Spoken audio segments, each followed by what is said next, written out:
Hello and welcome back to Another Word, Season 6, baby!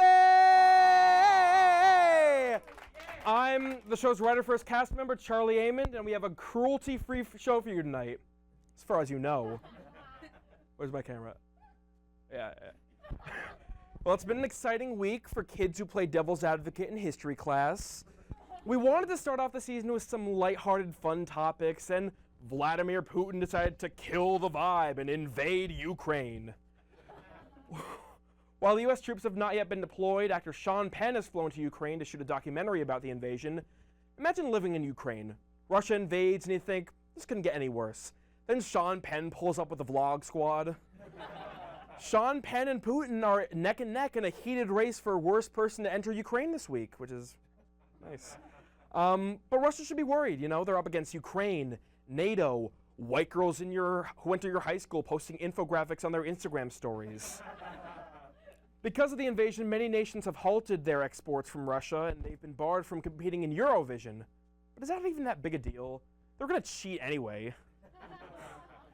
People are defending the invasion by arguing that Ukraine has only been a sovereign nation for 25 years. But that'd be like pulling a grown adult out of their job and putting them back in daycare. Can you imagine a millennial sucking on their avocado toast like a binky? Speaking of millennials, Amanda Bynes has filed to enter conservatorship, leading many millennials to ask, Amanda Bynes is in a conservatorship? And even more Zoomers to ask, who's Amanda Bynes? If her conservatorship ends, I imagine it would be beneficial for her to stay out of the public eye. But it would be amazing to see her in a reality show with Britney called Breaking Amish, but it's like breaking the conservatorship, and just watching them reintegrate into the world. You know, I love this trend of women realizing they deserve freedom and basic human rights. Speaking of women's rights, the U.S. women's soccer team has recently settled their equal pay lawsuit with the U.S. Soccer Federation. The women's team recently protested the wage gap between them and the men's team. This campaign has done wonders in raising public awareness of the women's U.S. soccer team. This has been an ongoing issue for years now, with the sexist defense of the wage gap being that women's soccer is boring to watch. Which, while that may be true, so is men's soccer. But to be totally honest, the women's U.S. soccer team wouldn't even need to sue the Soccer Federation for equal pay if they weren't spending all that money on lawyers. Now, if you excuse me, I'm going to go mansplain the wage gap and financial responsibility to Megan Rapinoe. Man. Because women have enough pressure to have a thigh gap. Do they really need a wage gap on top of that? HBO recently aired the final episode of Season 2 of their hit show Euphoria, the runaway hit that has every lonely college boy pretending to like it to make conversation with that scary goth girl in their creative writing class. We know that HBO Max isn't cheap, but if you have Netflix, just put on Riverdale with a glitter filter. It's basically the same thing. Guys, this show is great. It's a team up for the ages. You got the jocks, you got the nerds, the popular girls, all in the same show. It's like the Avengers for kids who used to sniff expos behind the bleachers during PE. All of us here, in other words, love Euphoria, but our censors don't. It says on the prompter, provide a brief TV-friendly synopsis. Okay, let's see. Euphoria is about a girl played by Zendaya who goes to high school, and that's about it. There's a really fun play at the end. It's really cool. In other pop culture news, rapper Kanye West has continued his social media feuds with celebrities like Pete Davidson and Billie Eilish.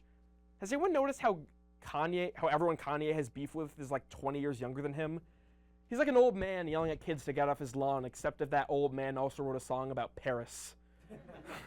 Oui, oui, as they say in France. Kanye has finally added someone age-appropriate to his beef list, Steven Spielberg. After seeing Jurassic World, Kanye thought that the T-Rex was too scary, man. But with all this drama, I'm really glad that my fling with Kim K never went public. After all, Kanye won't let this beef go. It's like he's bound to it. Get it? It's like the song and it's the... Yo, Charlie, I'm really happy for you, and I'm gonna let you finish. But first, Ronan Mayock was the best In Other Words cast member of all time. That is patently untrue. And Ronan's in a better place now. Wait, where is he? He's dead? No, he's not in heaven. No, not there either. He's like behind the camera. After last season, the producers realized that Ronan has a face for radio. But he's not doing radio. He's our producer now. Has he been here the whole time? He's in our hearts. Is that why things have been so dark and dull? Exactly. Be right back.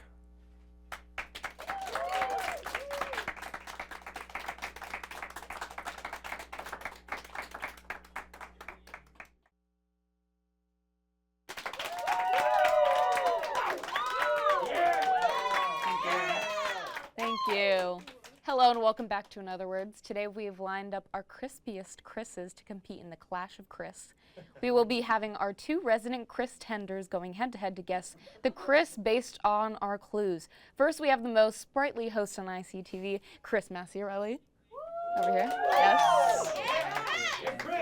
Against him, we have the unfriendliest host, Chris Friend. May the winner go down in Christory. Chris number 1. Hair, abs, eyes. Ugh. No one cares when he opens his mouth. Unironically wears a leather jacket. Beefed. Thor. I'm going to go with Chris Hemsworth. I'm actually going to say Chris Hemsworth. You are both correct. That is 1 point for each Chris's. Christopher number 2. Definitely was not involved in the disappearance of Natalie Wood. The weird dude behind the wings of your high school play definitely has an impression of him. Made out with John Travolta walking away with my heart. Christopher Walken. Your answer? I'm going to say Christian Blake. Chris Massiarelli is correct. 2 points for Chris. All right, Chris number 3. We wish Hollywood would change him. Wears unfortunately tight pants. According to E! News, stays away from hostess treats. Heimlich maneuver standing by. Refuses to go to the beach when there's people. Makes sense New Jerseyans are gross. I'm going to go with a former governor and large man, Chris Christie. I'm going to say Chris Christie. You are both correct. 3 points for Chris Massiarelli, 2 points for Chris Friend. Chris number 4. The ultimate girl boss. Will support anything you choose to do as long as it makes money. Anything. Show pig who exploits their subordinates. She changed Hollywood.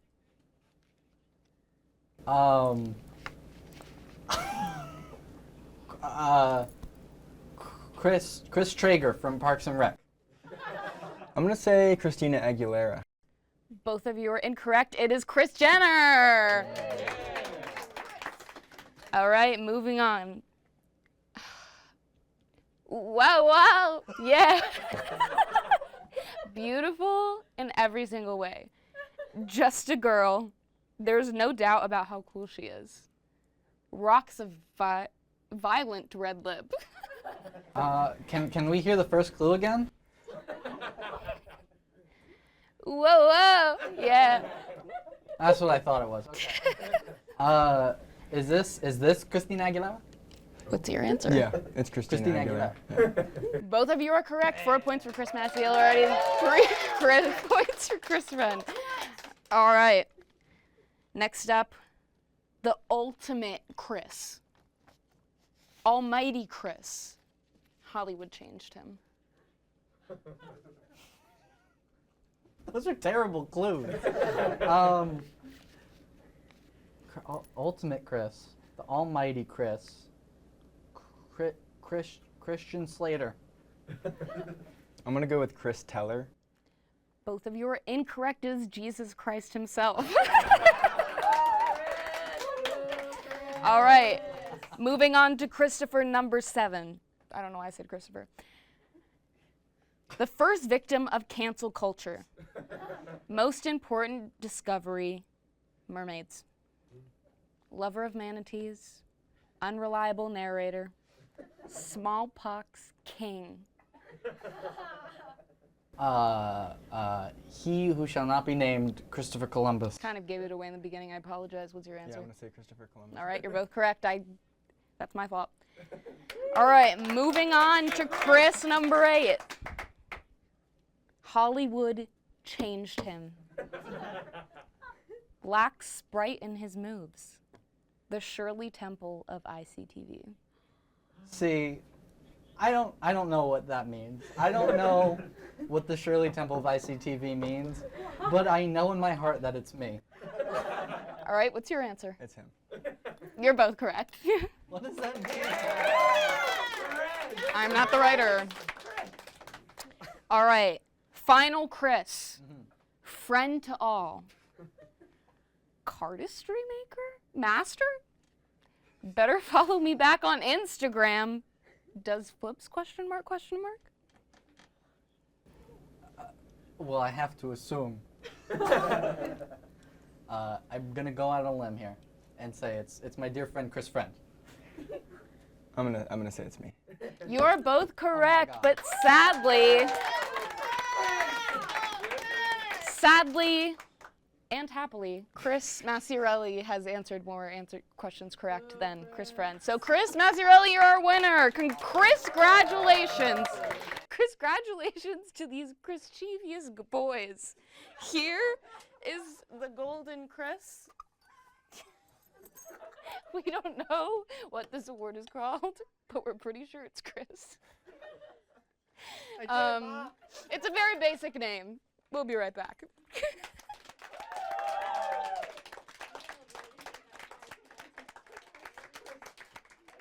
I'm Paige, And my sweater's stained, but my name is Jay Namba. and we are doing in other words, Olympics. Yes, we are. You know, the Olympics are in full swing right now. NBC, you know, they're making a lot of money, and we want to capitalize on that because we have no money. Now, I personally, I love staring at people, and so does Paige. So, in honor of that, we're going to be doing a staring competition. Yeah. Yep. Paige, who do you think is going to win here? I think I'm gonna win, honestly. Yeah, I'm gonna definitely break. My eyesight is also very bad, you know, so that might be a factor in this whole thing. So, but let's see what happens. Yep. See, all right, let's do it. This is already really difficult. I know, I can tell. I'm 5 You're holding seconds on for into dear this, life. and I'm holding on for my dear life. You know, Bobby Iger went to the school. Bobby. Bobby, my friend Bobby. Up, down, Wow. Yeah. Oh, there it was, guys. As suspected, winner, chicken dinner. Jay actually lost because he psyched himself out. This game is absolutely rigged, and I would like a reevaluation of the results. Now we are playing Flip Cup. So we're gonna try to flip as many cups as we can from the stack. Paige, you're going down. You're going down. I'm sorry. Yeah. Oh yeah. Oh yeah. Yeah. All right. Let's do it. I have no comment. 3, 2, 1. Yes. Okay. I have 2 so far. Game. 3. 3. I'm not gonna count that. Which ones are yours and which one's mine, Paige? Okay, these are. I think these are mine. 10 seconds. 10 seconds? Ah! Wait, okay, let's count them. No, sir. Okay, I won, right? No? Yeah. Yeah. 5, 6, 7, 6, 7, 8, 9, 10. I won it. 10 seconds. 10 seconds? Ah! Wait, okay, let's count them. No, sir. Okay, I won, right? I'd like to, thank the Academy because they've always been very supportive for me. Not supportive for me, but supportive towards me. And I'd also like to thank Paige as well because if she wasn't here, I wouldn't have been able to beat her so beautifully. Go. Whoa! Whoa! Now you try, Jay. We're all I'm good? ready. I'm ready, yeah. I'm trying to keep this. I can't do it. Guys, I'm sorry to disappoint you guys. I know everyone was so excited to see my cartwheel. I know Paige wanted to see it too, but fortunately, I don't know how to do a cartwheel. So I'm gonna walk over there now. So I know how to walk. Paige, do you know how to walk? Yeah, I know how to. Yeah. It's pretty cool. You know, walking is great and everything, but we're gonna be speed walking right now. We're gonna be doing a speed walking competition. Yep. So tie your shoes, get your legs ready, get some stretches in, because we're about to go. We're about to go. Ready? Yeah. One, Wait. 2, 3. No.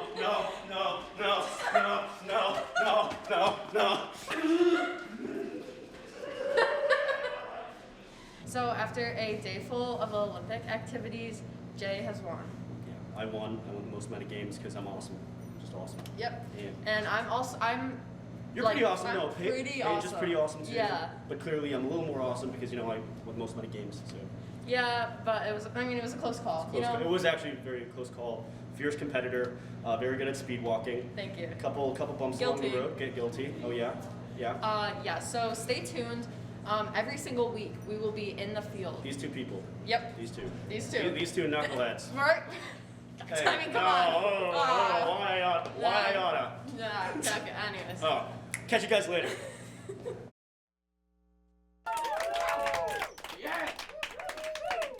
Welcome all to the first In Other Words Strangle a Shrub competition.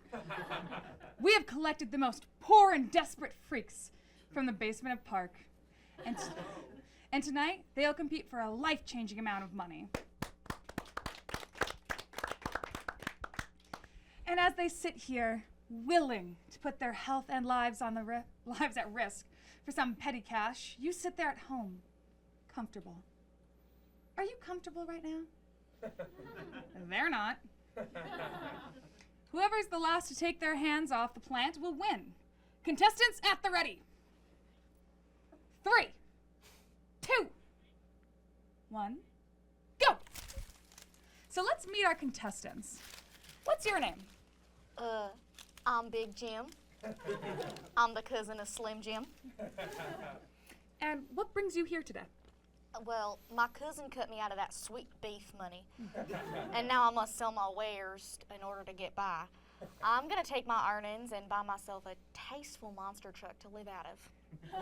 And by tasteful monster truck, you mean? Neon green with flames on the side! You're a real classic guy. Thanks. And who do we have here? My name is Jess, Goldman Sachs. I'm here because people have accused me of never working a day in my life. Now look, I have a paid job. You know you only get paid if you win, right? Don't worry, I know how to be persuasive. There's something really off about you.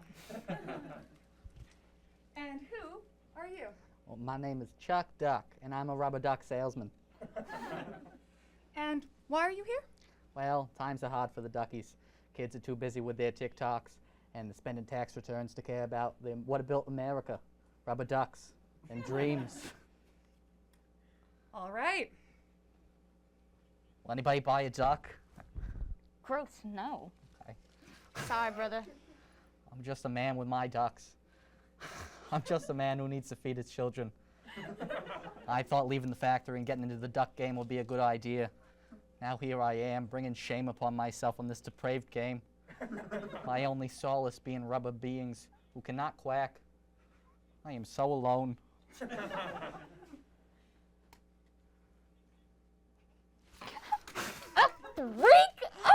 That's one player eliminated, one left. Ah, darn. And that's 2. We have a winner! Oh, thank you. Congratulations!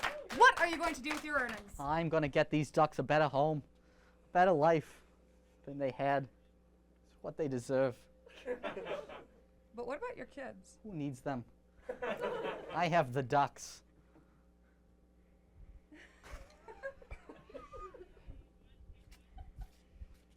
Didn't expect that.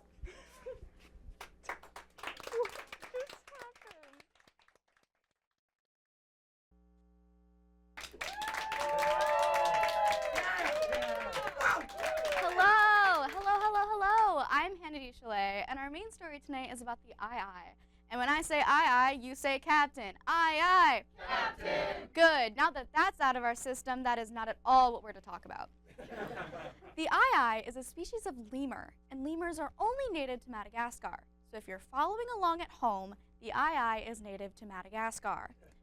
God made this demon primate while on the character select screen for every creature, and decided that for the aye, she'd select random for every single feature. Yeah, I just rhymed, and yes, I just said she when referring to God. I would like an applause now, please. The aye is like your aunt's ratty dog.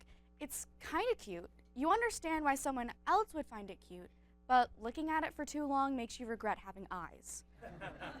They look like if a bat and a possum had the worst love child with Voldemort. Speaking of Voldemort, Madagascar locals have various superstitions about eyes, including one where saying its name will bring you bad luck. Well, I hope not. I've already said I 11 times now. Hopefully it will all cancel out like PEMDAS. That's not the only superstition about these fiendish fellows, though. Some say that seeing one is a bad omen for crops. Others say that you can die just by looking at one. And many think it's really bad if one points its finger at you. And that's what makes me and the Madagascar locals different from one each other. If an eye points a finger at me, I'm just loudly going to proclaim, "Hey, I'm walking here!" Eyes are an endangered species due in part because of these harmful superstitions, being the primary reason why locals hunt them.